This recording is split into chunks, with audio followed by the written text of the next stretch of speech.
What's going on, everyone? In this video, why you shouldn't be training your big muscle group just exactly the same as the small muscle group, alright? If you're doing that, we'll stop right away and listen to this video. It will give you a lot more clarity and help you get more bang for your buck, alright? Big muscle groups, chest, back, legs, quads, hamstring, alright? Smaller muscle group, biceps, triceps, shoulders, traps, your calves, alright? You shouldn't be training them the same and you shouldn't be giving them the same attention. And I'm not just talking about volume or time, but also the intensity, the frequency that you're hitting them, the rest period in between, and the exercise choices. Alright, you know I'm a big fan of compound lifts, of free weight exercise, especially for the big muscle groups, especially if you're natural. Alright, it's very important if you're natural that you kind of have everything, you're topping everything, you're optimizing every percentage you can. Alright, so your training has to be very much optimized if you want to keep seeing results. So big muscle groups, you know I love doing big compound movement, bench press, pull-ups, barbell rows, overhead presses, dumbbell rows. All those exercises, I love them, and they work many muscle groups at the same time. When you're benching, your shoulders and triceps are getting a lot of indirect work, not just a bit, a lot. When you're doing overhead press, your triceps is pretty much doing a triceps exercise on its own, as well as the shoulders, but your triceps getting a lot of indirect work. Alright, so you're doing all your compound movement for those smaller muscle group indirectly when you're doing your bench press, your pull-ups, your barbell rows.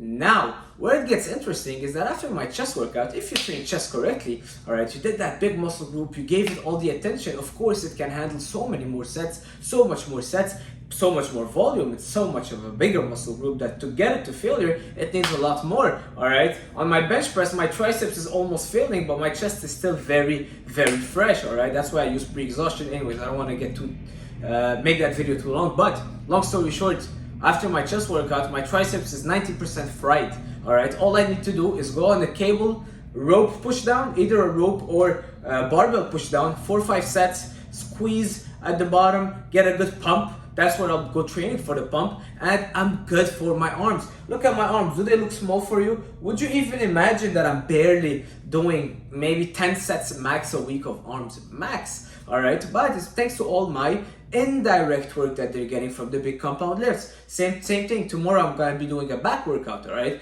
So much pulling, I do so much pull-ups, rowing.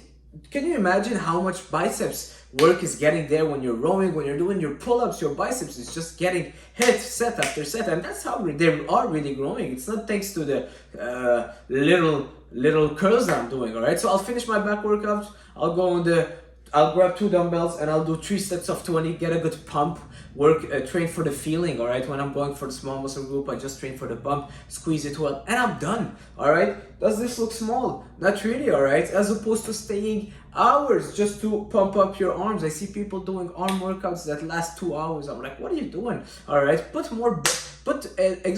your energy where you'll get more bang for your buck, alright? Put more energy doing your big muscle groups, alright? That's how your body will get developed, by the big muscle groups, your chest, your back, your legs. Once those ones are big, the small ones are just kind of a symptom. That they will grow, a symptom of this growing, alright? It's a side effect. But growing this doesn't necessarily mean that you get here big, alright? So now we got it. We spoke about the fact that you're working them indirectly, and this is very important because now you don't need to do as much frequency on your arms. You don't need to do as much intensity on the arms on their own, targeting them on their own, because you're doing a lot of indirect work to them, alright?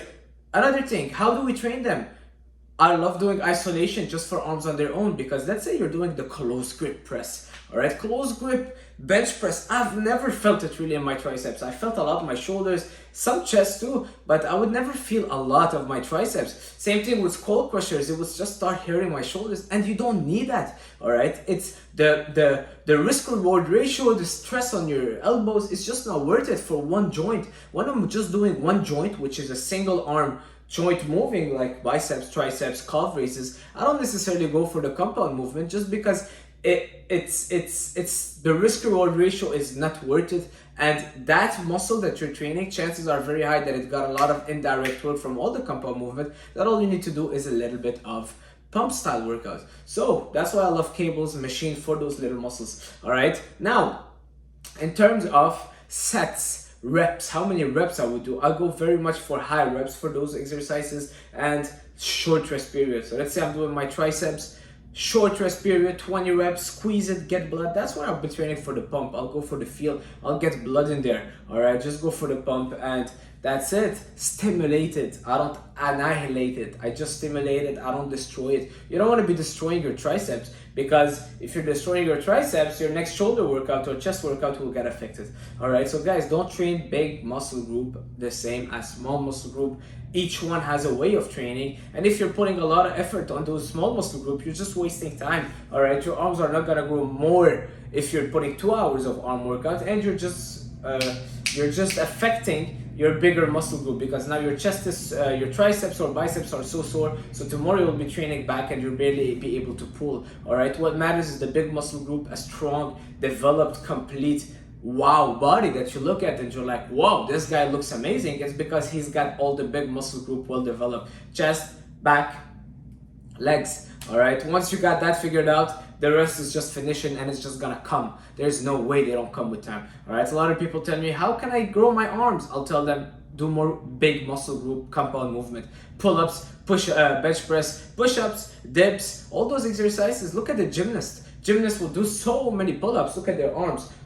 They barely do any biceps curl, they just hang all day. All right, but it's kind of the stress, the impact that it has on your nervous system that help you grow those little muscles. All right, little muscles are a little side effect. It's like when you invest in a stock, and it's just a little bit of a dividend that you're getting. All right, it will come with time. I don't know if it's the best analogy, but it's just a bonus. All right, it's a bonus. That's it for this video, guys. Hopefully you like it. Don't waste too much time doing 2 hours arm workout, but rather do 2 hours of pull-ups, bench, squats. All right, see you guys soon. Thanks for watching. Subscribe.